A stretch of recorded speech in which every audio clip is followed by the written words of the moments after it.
시편 23편 1절부터 6절까지 말씀 교독합니다. 여호와는 나의 목자시니 내가 부족함이 없으리로다. 그가 나를 푸른 토종에 들이시며 쉴만한 물가로 넣으시는도다. 내 영혼을 소생시키시고 자기 이름을 위하여 의의 길로 인도하시는도다. 내가 사망의 음침한 골짜기로 다닐지라도 두려워하지 않을 것은 주께서 나와 함께 하시니라. 주의 지팡이와 막대기가 나를 안위하시나이다. 주께서 내 원수의 목전에서 내게 상을 베푸시고 기름으로 내 머리에 바르셨으니 내 잔이 넘치나이다. 나의 평생의 정신한 주가 인도하시니 정령 나를 따르리니 내가 여호와의 집에 영원히 거하리로다. 아멘.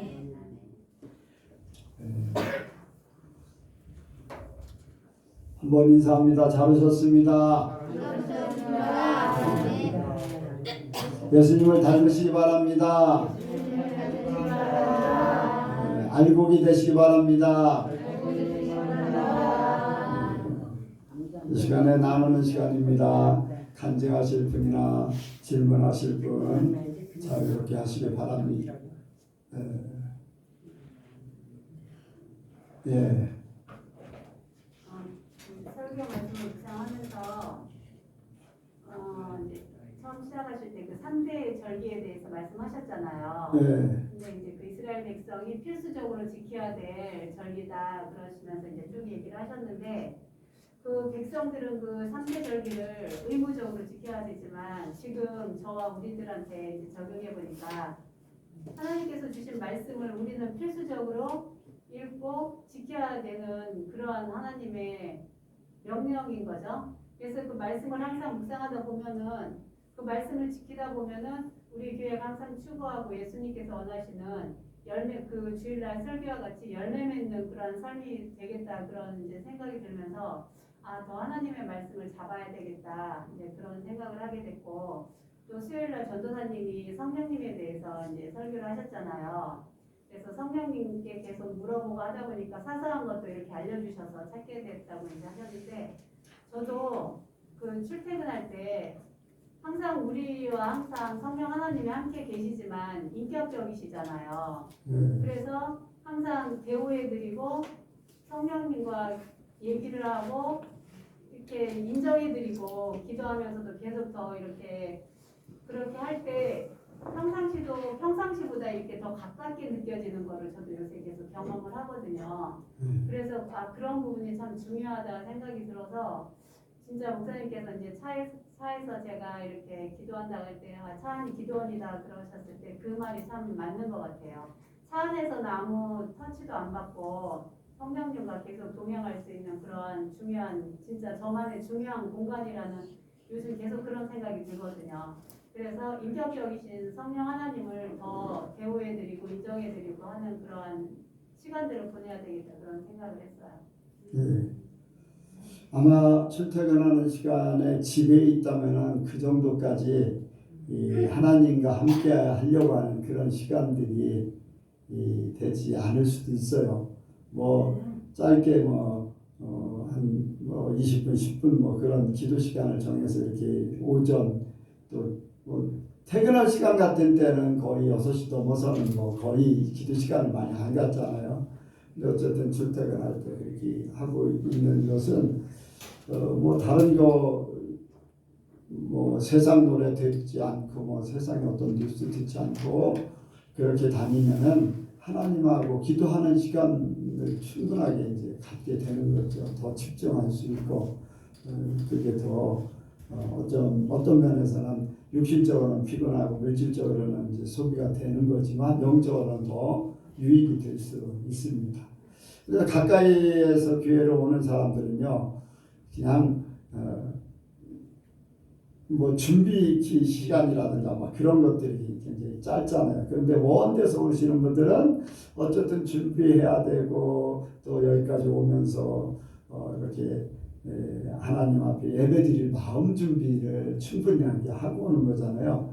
그래서 가까이서 신앙생활하는 사람도 좋지만은 오히려 먼 데서 신앙생활하는 사람들에게 하나님 더 큰 은혜를 주시는 것 같아요. 그런 시간들이 다 하나님을 향하는 중심이 되기 때문에 그런 것들을 많이 느낍니다.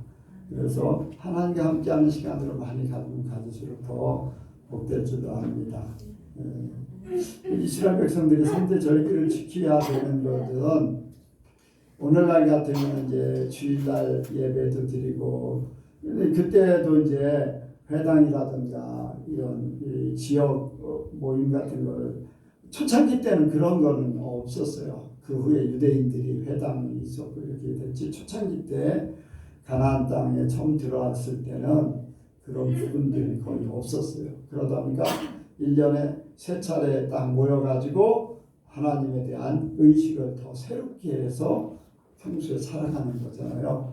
그런데 우리에게는 이제 이 주일날 모이고 또 레위기서는 3일 됐을 때 여기 하나님 앞에 제사를 드려서 일주일간 기른 교육 기간에 이제 소홀했던 마음을 하나님을 향해서 나가는 그런 시간들, 이런 것들이 오늘날 예배를 드리면서 왜 예배를 더 많이 드려야 되는가? 예전에는요 굉장히 단순했어요. 세상의 소문이라든가 그런 것들을 듣지 못해요. 세상에 많은 어떤 비교하고 하는 것들이 지금하고는 예전하고는 완전히 달라요. 내가 어렸을 때 보면은 기껏해야 라디오 듣는 건데, 라디오도 나 어렸을 때 어떻게 했냐면은 동네에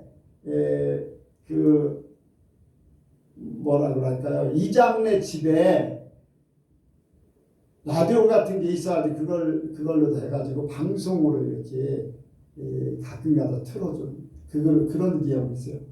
그 외에는 거의 라디오가 없었고, 그러다가 이제 조그마한 트랜지스터 라디오라고 해가지고 옛날에는 진공관식이라고 해서 굉장히 큰 거였었거든요.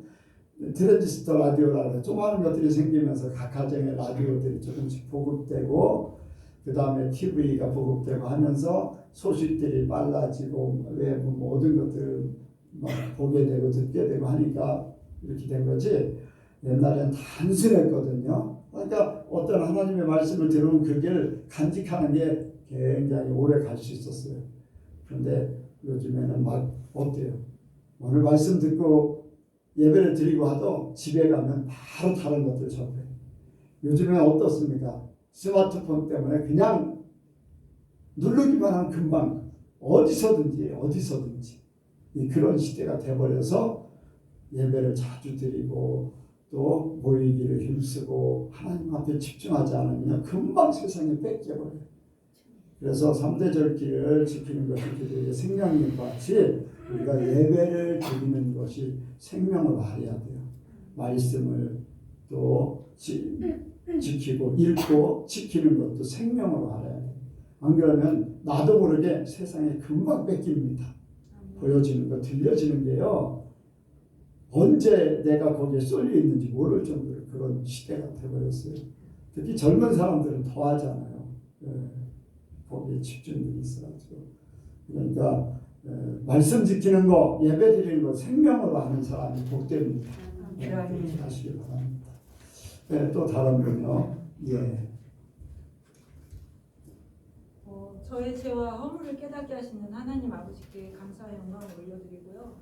요즘에 또 이제 하나님께서 이제 하나님을 믿는다고 하는 분들을 이렇게 붙여주셔서 이제 예수님 믿는 것이 구원을 이루는 것이 이제 무엇인지에 대해서 이렇게 얘기가 이제 오고 가거든요. 근데 이제 며칠 전에 어떤 분이 이제 예수님 말씀대로 살려고 엄청나게 노력을 하는데 그게 되지 않는다. 그러면서 이제 저의 간증을 들으면서 그렇게 해야 되는 거는 알긴 알겠는데 너무 어렵다. 이제 그런 얘기를 하시더라고요. 그래서 이제 그거를 이룰 수 있는 방법을 이렇게 얘기를 하다 보니까 그 교회에서 가르침하고 제가 얘기하는 거하고 그분이 이제 부닥기는 거를 느끼는 거예요.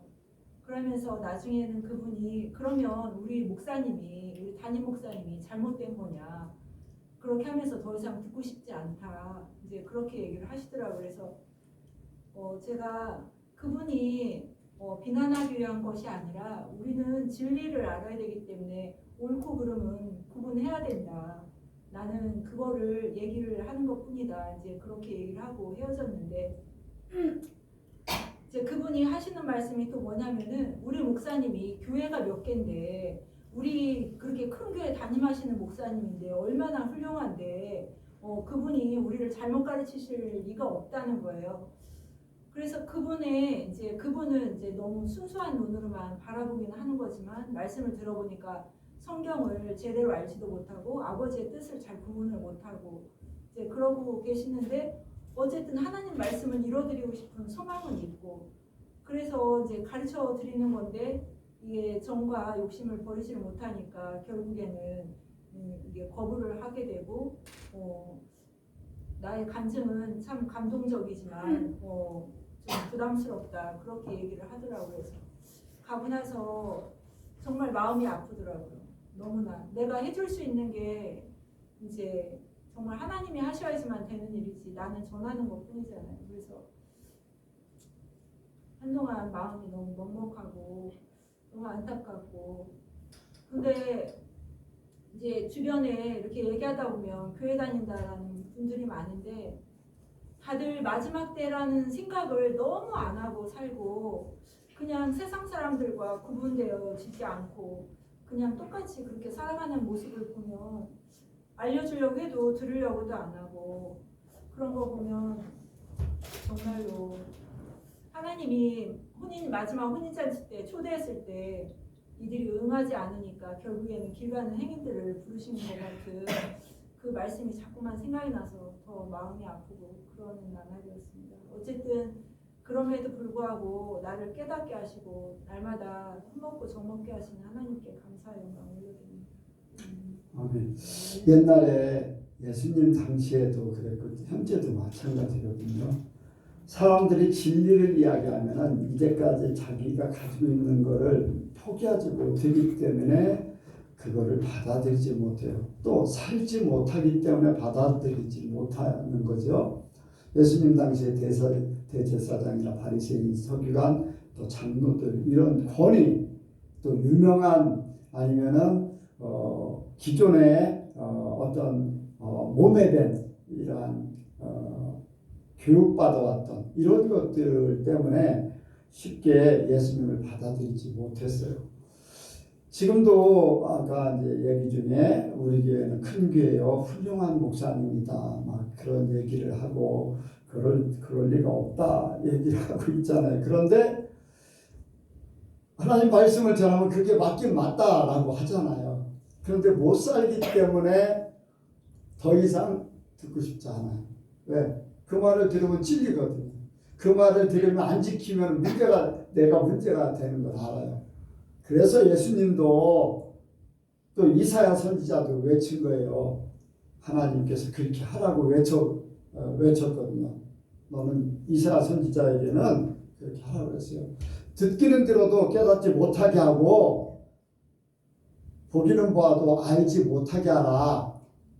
왜? 저들이 듣고 보아서 깨달을까 두려워합니다. 왜 깨달을까 두려워할까요?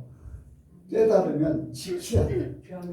안 지키면은 안 되니까 아예 깨닫기 싫어하고 알고 싶지 않은 거예요. 그냥 유명세 타고 그냥 세상에 좋은 게 좋은 거예요. 근데 말씀은 그렇게 생각지 않죠. 말씀은 그렇게 기록되어 있지 않아요. 사람들이요, 유명한 거, 많이 배운 거. 미국의 어떤 목사님은 책을 5,000권을 읽었다 해가지고 막 유명해요. 그걸 또 성도들은 막 자랑으로 알아. 그리고 여러분들 그거 천국 가는데 그렇게 중요하지 않아요. 유명한 거 중요하지 않아요. 어떻게 하면 말씀대로 살 것인가? 하나님의 뜻대로 살 것인가? 또 성령께서 우리를 인도하시는 그 인도를 온전하게 받을 수 있는가? 이것이 우리를 천국으로 이끈다고 할 수 있어요. 바로 예수님이 우리에게 오셔서 성령으로 오셔서 우리를 인도하시지 윤명세가 우리를 인도하는 것도 아니고 교회가 컸다고 우리를 천국으로 인도하는 것도 아니고 많은 공부를 해서 막 박사학위를 받고 박박사가 돼서 그렇게 하는 사람 그것이 우리를 인도하는 게 아니에요. 사람들이 알아주지 않아도 또 유명하지 않아도 하나님의 뜻대로 사는 사람만이 주님 앞에 갈 수 있습니다. 사람들이 참 안타깝거든요. 듣기 싫어해요. 왜? 못 지키기 때문에 그래요. 자기들이 이제까지 가지고 왔던 고정관념을 못 버리는 거예요. 포기하지 못하는 거예요. 포기해야 됩니다. 죽어야지 돼요. 육신의 거, 세상의 거, 내가 가지고 있는 혈통으로 옮겨고 이런 것들이 다 죽어야지 주님의 것으로 나지요. 그래서 우리가 세상의 것들이 죽어야 돼요. 교리가 죽어야 되고 학문이 죽어야 되고 그게 도움은 될지언정 그게 우선시돼서는 안 되죠. 바울이 하나님께서 모든 걸 포기했지만 하나님은 그 가지고 있는 것을 통해서 하나님의 일을 행하셨어요. 하나님이 그걸 쓰는 것뿐이지 자기가 그걸 이용해서 하나님을 어떻게 해본다 하는 것 안 되는 거거든요. 그래서 그런 부분을 우리가 잘 깨닫기를 원합니다. 뭐 수많은 사람들이 이야기를 하면 처음에 인정을 해요. 근데 점점 들으면서 거부해요. 왜? 자기들이 못 지키기 때문에, 못 따르기 때문에 그렇습니다. 제가 논산계 그 부교업자하고도 이제 대화를 하는 도중에 말씀에 대해서 내가 얘기하면 인정을 하는데 나중에는 더 이상 듣고 싶지 않다 그런 말을 할 정도로 되더라고요. 그렇게 여러분들 우리는 진짜로 성령께서 깨닫게 해주시길 원합니다. 진짜로 알기를 원해요. 안 믿는 사람들이 깨닫는 거, 아는 거 두려워하는 그게 아니라 우리는 더 해야 돼요. 그래야지 더 확실하게 살 수가 있습니다. 그렇게 되길 바랍니다. 이 시간에 말씀을 증거하도록 하겠습니다. 기도하시겠습니다.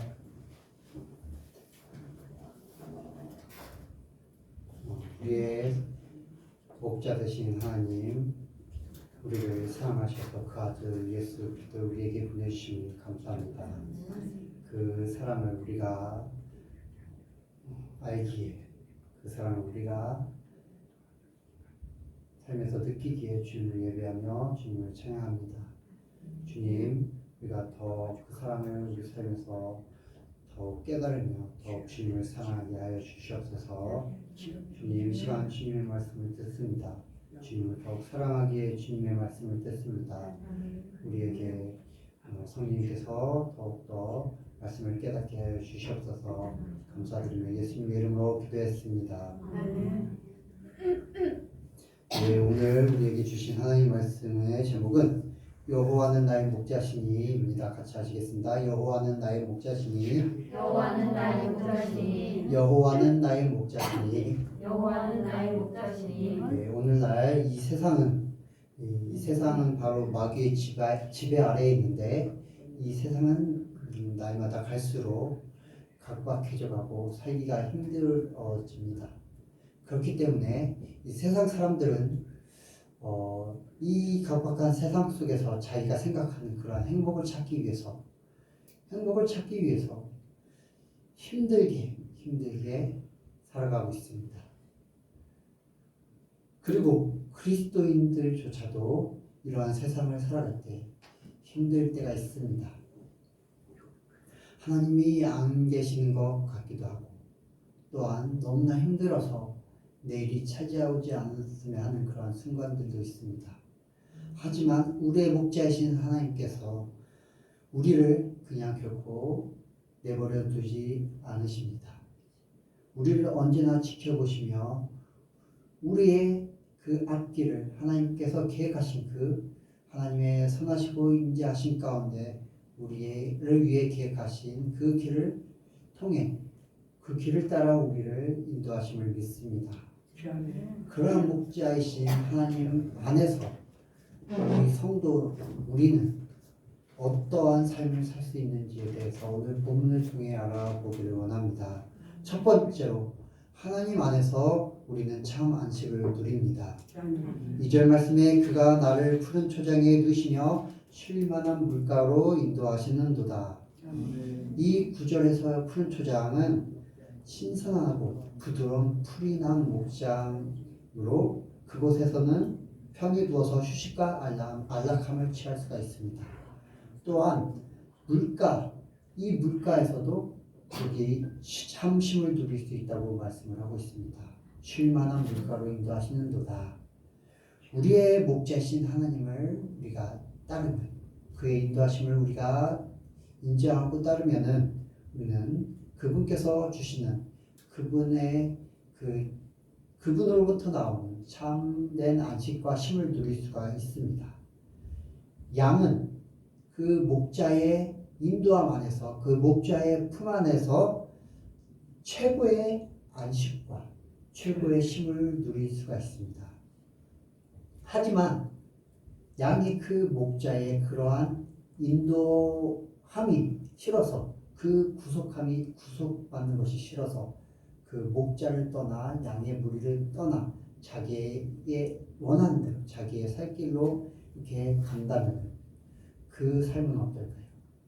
그 삶은 너무나 힘들고 어려운 삶이 될 것입니다. 왜냐? 험난한 산, 험난한 그러한 야생 가운데 사나운 늑대가 그 양을 호시탐탐 노리기 때문입니다. 그러한 가운데서, 그러한 힘든 가운데서 그 양은 참 안식을 누리지 못할 것입니다. 그리스도인 역시 목자이신 하나님께 꼭 붙어 있어서 그분의 인도하심을 받을 때 참 안식을 누릴 수 있게 됩니다. 이스라엘 백성 역시 출애굽해서 가나안 땅으로 가는 광야길에서 하나님의 인도하심 안에서 하나님께 붙어 있을 때 그들은 참 안식을 얻을 수 있었습니다. 그들의 그 광야 생활 가운데 하나님께서는 하나님의 인도하심을 상징하는 구름 기둥과 불 기둥으로 그들의 삶을 인도했습니다. 그 광야길에서 낮에는 그 태양 곁에 얼마나 뜨겁겠습니까? 그 뜨거운 가운데 구름 기둥은 그들에게 그늘을 주어서 그들에게 시원한 그러한 광야길이 되게 했을 것입니다. 또한 그 광야에서 밤은 너무나 추웠습니다. 그 추운 가운데 불기둥은 그들에게 따뜻함을 주었습니다. 이렇게 그러한 하나님의 임재 가운데 구름기둥과 불기둥 가운데서 이스라엘 백성들은 참된 안식을 누릴 수가 있었습니다. 하지만 이스라엘 백성은 그런 하나님의 인도하심 가운데서 자기들의 요구가 이루어지지 않음으로 인해서 하나님의 인도하심을 거부하고 애굽으로 돌아가기를 원했을 때, 불평불만했을 때 그들 가운데는 안식이 아닌 고통과 절망이 가득했습니다. 질병이 찾아왔고 죽음이 찾아왔습니다. 그렇게 그들은 하나님의 인도하심 안에 있을 때는 참 안식을 얻었지만은 하나님의 인도하심을 거부하고 자기의 뜻대로 살기를 원했을 때 참 안식을 누리지 못했음을 우리는 알 수가 있습니다. 저와 여러분도 하나님의 인도하심 안에, 하나님의 사랑 안에서 예수님의 십자가를 바라보며 성령님의 인도하심 안에 우리의 삶이 이루어질 때, 우리의 삶을 살 때에 우리는 참된 안식과 쉼을 누릴 수가 있습니다. 그러나 하나님이 아닌 세상 것들을 바라보고 세상 것들을 의지하며 그것 안에서 참 안식을 찾을 때 우리는 결코 참된 안식을 누리지 못하게 될 것입니다. 참된 안식이 아니라 고통과 절망만이 우리를 기다리고 있게 될 것입니다. 코로나로 인해서 이런 어려운 상황이 된 지 1년 반이 이렇게 돼 가고 있습니다. 많은 사람들이 고통과 어려움 가운데 있습니다. 힘들고 지치고 있습니다. 저희 역시 그리스도인 역시 하나님이 아니라 이러한 어려운 상황만 바라본다면 참된 안식을 누리지 못할 것입니다. 힘들고 지칠 것입니다.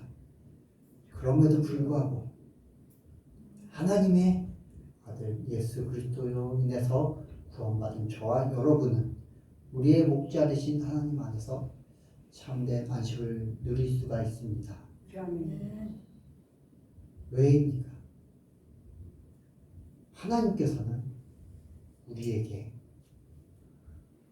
푸른 초장보다 더 좋은 안식처이신 예수 그리스도를 우리에게 주셨기 때문입니다. 또한 실만한 물가보다 더 좋은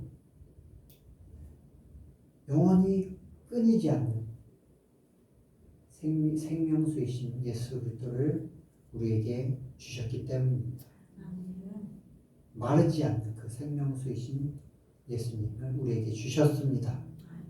그렇기 때문에 그 예수님이 정말로 우리의 삶 속에 저와 여러분의 삶 속에 살아계심을 믿고 그것을 체험하고 있다면 우리는 이미 안식을 얻은 것입니다. 예수님께서는 우리에게 말씀을 하십니다.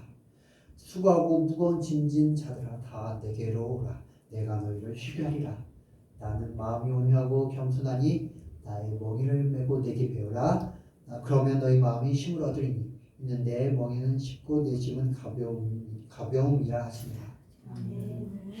우리가 예수님께 온전히 갈 때 우리의 목자신 하나님 안에 온전히 갈 때 우리는 우리의 마음을 고통과 슬픔과 걱정과 근심이 가득한 것이 아니라 예수님께서 주시는 그분으로부터 나오는 생명을 인해서 참 안식을 누릴 수 있게 될 것입니다.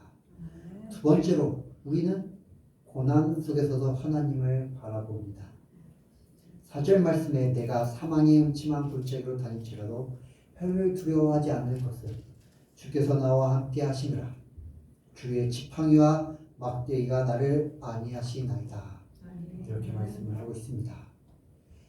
다윗이 이 시편 23편을 썼을 때는 그의 아들 압살롬의 반란으로 인해 그 아들을 피해서 쫓기는 상황 가운데 놓여 있었습니다. 즉 다윗이 왕궁에서 평안하게 걱정 없이 그 안정적인 삶을 보내는 그 기간 중에 이 시를 쓴 것이 아닙니다.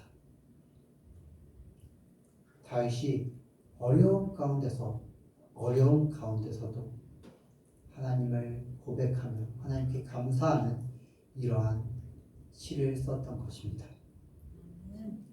그의 삶은 고난의 연속이었습니다.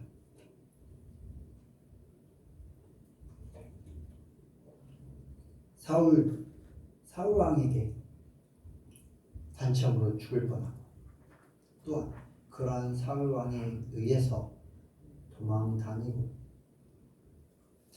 또한 그의 죄로 인해서 바세바로부터 얻은 그 아들 가난 아들 아기를 잃게 되고 또한 그 아들 다윗의 아들인 아스발롬에게 쫓기는 그러한 상황들을 겪게 되었습니다. 그의 삶은 참 너무나 기구한 보입니다. 이러한 상황 가운데서 하지만 다윗은 절망하지 않았습니다. 하나님을 원망하지 않았습니다. 오히려 이러한 상황들로 인해서 하나님에 대한 신뢰가 더 깊어졌습니다. 그렇기 때문에 이러한 고백이 나올 수밖에 없었죠. 내가 사망의 음침한 골짜기로 다닐지라도 해를 두려워하지 않는 것은 주께서 나와 함께 하시니라. 주의 지팡이와 막대기가 나를 안위하시나이다. 다윗이 쓴 그러한 시들, 시편에 나와 있는 다윗의 시들을 보면은 다윗의 그러한 힘든 상황을 토로하는 그러한 시들이 있습니다.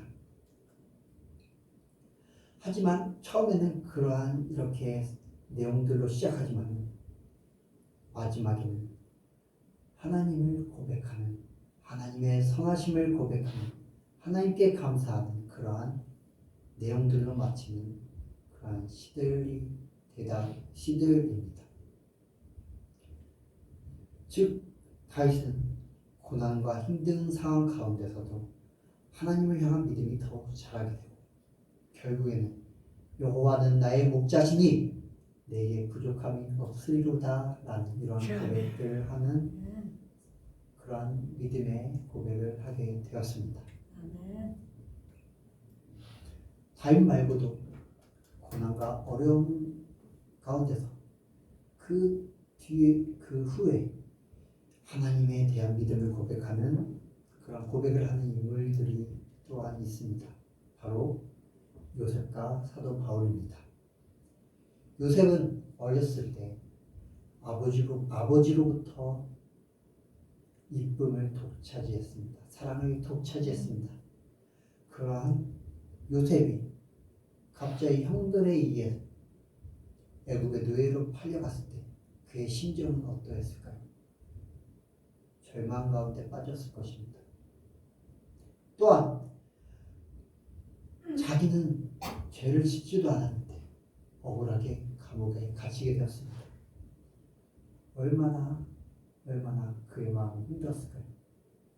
그렇기 때문에 그 왕의 신하들이 자기가 갇힌 그 감옥에 갇혔을 때 자기의 억울함을 이렇게 고백하며 자기를 감옥에서 꺼내달라고 그렇게 얘기했을 것입니다. 이러한 상황들, 이러한 힘든 상황 가운데 요셉은 어땠습니까? 그 상황 가운데서 요셉은 하나님을 원망하지 않았을 것입니다.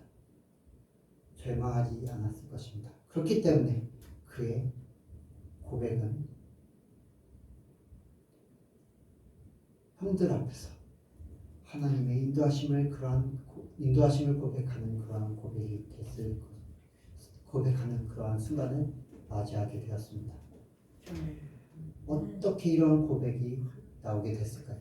바로 어려운 가운데서 하나님께서 요셉을 연단하셨기 때문입니다.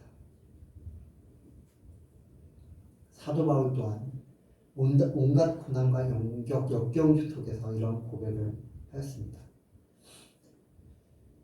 빌립보서 4장 10절에서 13절에 사도 바울은 고백합니다. 내가 주 안에서 크게 기뻐함은 너희가 나를 생각하던 것이 이제 다시 싹이 남이니 너희가 또한 이를 위하여 생각은 하였으나 기회가 없었느니라.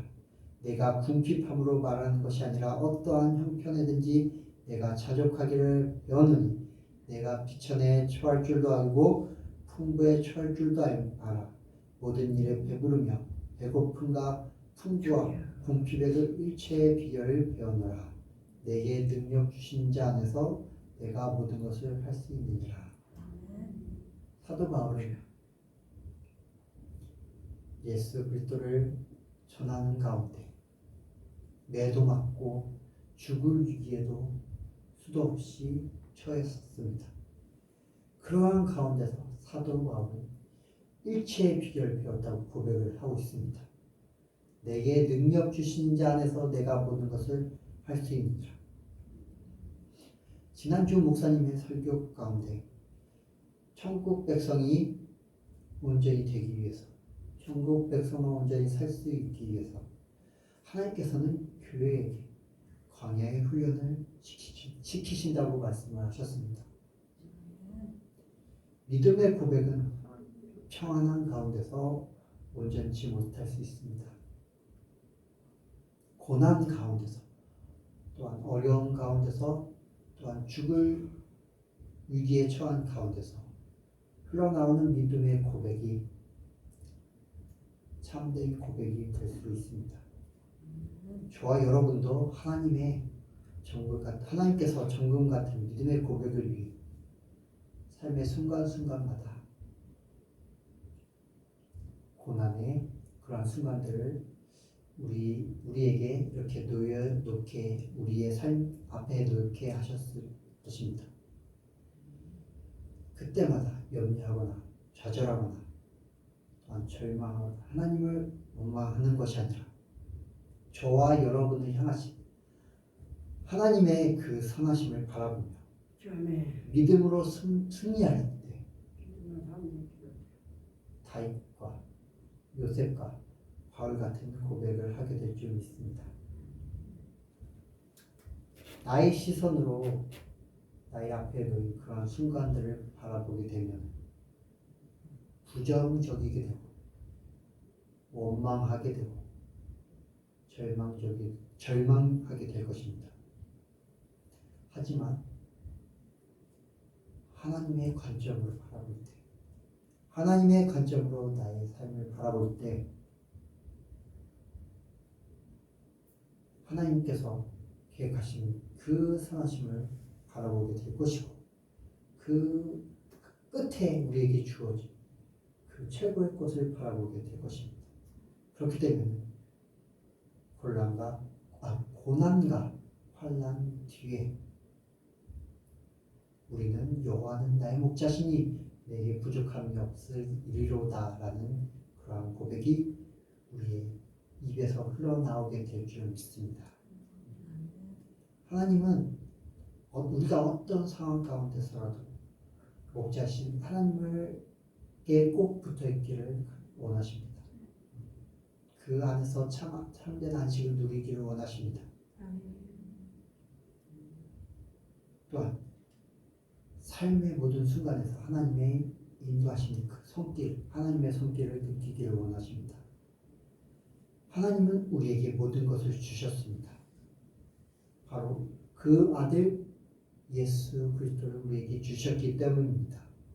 로마서 8장 32절에 이렇게 말씀을 하십니다. 자기 아들을 아끼지 아니하시고 우리 모든 사람을 위하여 내어주신 이가 어찌 그 아들과 함께 모든 것을 우리에게 은사로 주지 아니하시겠느냐. 하나님의 선하심은 우리를 최선의 길로 인도하시고 최고의 것을 우리에게 주십니다. 우리의 목자이신 하나님을 신뢰하며 하루하루를 살아가는 저와 여러분 되시길 바라서 말씀을 드렸습니다. 기도하시겠습니다. 사랑하는 하나님 아버지 감사합니다. 우리를 날마다 주님의 그 선하신 계획 가운데 인도하시고 또한 우리에게 안식을 주시기를 원하시는 주님을 바라봅니다. 주님은 우리의 목자 되십니다. 그렇기에 우리에게 참된 안식을 주심을 믿습니다. 또한 우리가 고난 가운데 있어도 우리의 그 고난의 끝은 우리의 최고의 선물이 놓여 있음을 우리는 믿습니다. 그리고 그 끝에는 우리가 여호와는 나의 목자시니 내게 부족함이 없으리라는 그 고백이 놓여 있음을 또한 믿습니다. 주님, 우리의 목자 되신 하나님 안에 우리가 꼭 붙어 있게 하여 주시옵소서. 우리의 눈이 나의 상황과 나의 그러한 힘듦이 아닌 나의 바로 앞에 놓여진 그 상황이 아닌 하나님의 관점으로 바라보는 우리의 그 끝에 놓여진 하나님의 귀하신 생명을 바라보는 그러한 믿음이 우리에게 주어지게 하여 주시옵소서. 감사드리며 예수님의 이름으로 기도하였습니다.